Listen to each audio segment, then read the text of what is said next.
Hello everyone, welcome my channel. শুরু করছি নতুন একটি ভিডিও।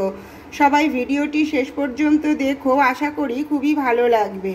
ইলিশ মাছের মাথা দিয়ে আজকে আমি বানাবো কচুরলতি। আমরা কচুর শাক খাই ইলিশ মাছের মাথা দিয়ে, সেটাও তো যেমন অপূর্ব লাগে, এইরকম কচুরলতি দিয়ে একবার সকলে শুধু ট্রাই করে দেখতে পারো। দারুণ স্বাদের ইলিশ মাছের মাথা দিয়ে কচুরলতি, সেই রেসিপিটাই আজকে আমি এখানে শেয়ার করছি। কচুরলতির এই রেসিপিটা বানানোর জন্য প্রথমে আমি বাজার থেকে আনা কচুরলতিগুলোকে খোসা ছাড়িয়ে এইভাবে ছোট ছোট করে কেটে নিয়েছি। এবার এগুলোকে ভালো করে জল দিয়ে ধুয়ে পরিষ্কার করে নেব।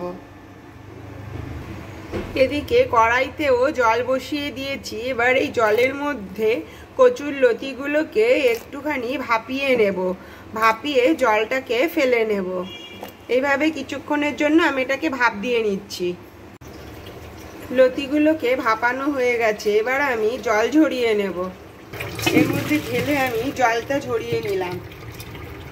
সবটা জলকে আমি বের করে নিলাম এর থেকে।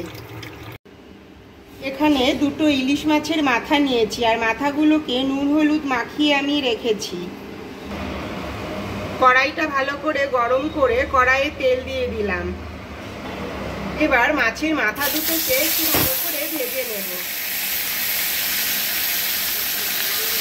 একটু লাল লাল করে দুটো মাথাকেই ভেজে তুলে নেব।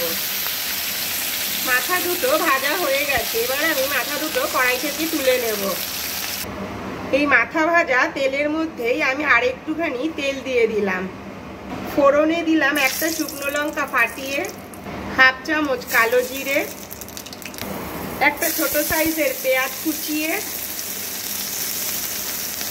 5-6টা রসুন গ্রেট করে,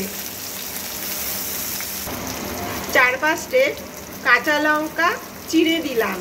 এবার একটু ভালো করে এগুলোকে মিশিয়ে একটু কষিয়ে নেব।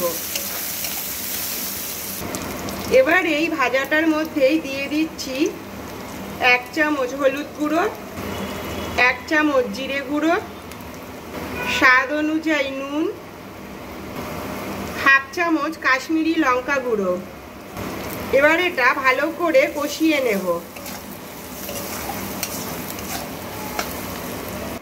কষানোটা প্রায় হয়ে এসেছে। এবার আমি আগে থেকে যে ভাপিয়ে রেখেছিলাম কচুরলতি, সেইগুলোকে আমি এবার এই তেলটার কষানোর মধ্যে দিয়ে দিলাম। এবার ভালো করে এই মশলার সঙ্গে কচুরলতিগুলোকেও কষিয়ে নেব।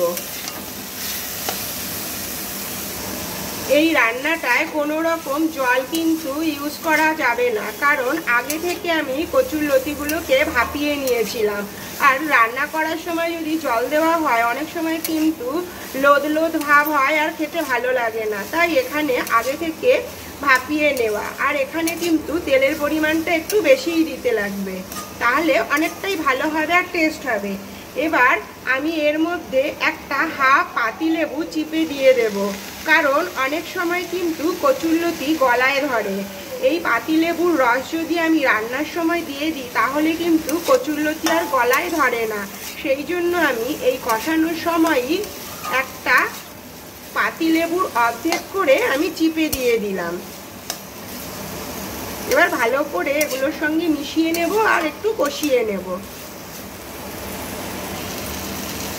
এই রান্নাটা করার সময় কিন্তু গ্যাসের আঁচ একটু হাই ফ্লেমেই দিলে ভালো হবে, আর লো ফ্লেমে করলে কিন্তু কচুরলতিগুলো বেশি গলে যাবে আর একদম লোদ লোদ হবে, খেতে কিন্তু অত ভালো হবে না।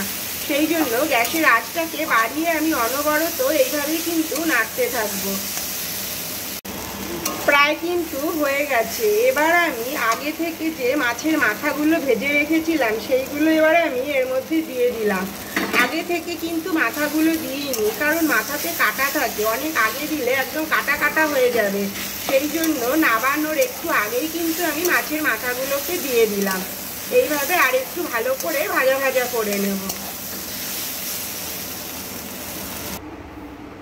নামিয়ে নিয়েছি ইলিশ মাছের মাথা দিয়ে কচুরলতি। অসাধারণ টেস্টের এই রেসিপিটা, সত্যিই ভীষণ টেস্ট। সবাই একবার ট্রাই করে দেখতে পারো এই রেসিপিটা। মাছের মাথা কিন্তু আমরা সবসময় খাই না, রেখে দিই। বেঁচে যায়। তাই এইভাবে একবার রান্না করে যদি খাওয়া যায় ভীষণ কিন্তু টেস্ট হয়। একবার এই রেসিপিটা সকলে ট্রাই করো। যদি ভিডিওটি ভালো লেগে থাকে অবশ্যই লাইক, কমেন্ট, শেয়ার আর সাবস্ক্রাইব করো। দেখা হবে next video. Take care, bye bye, thank you.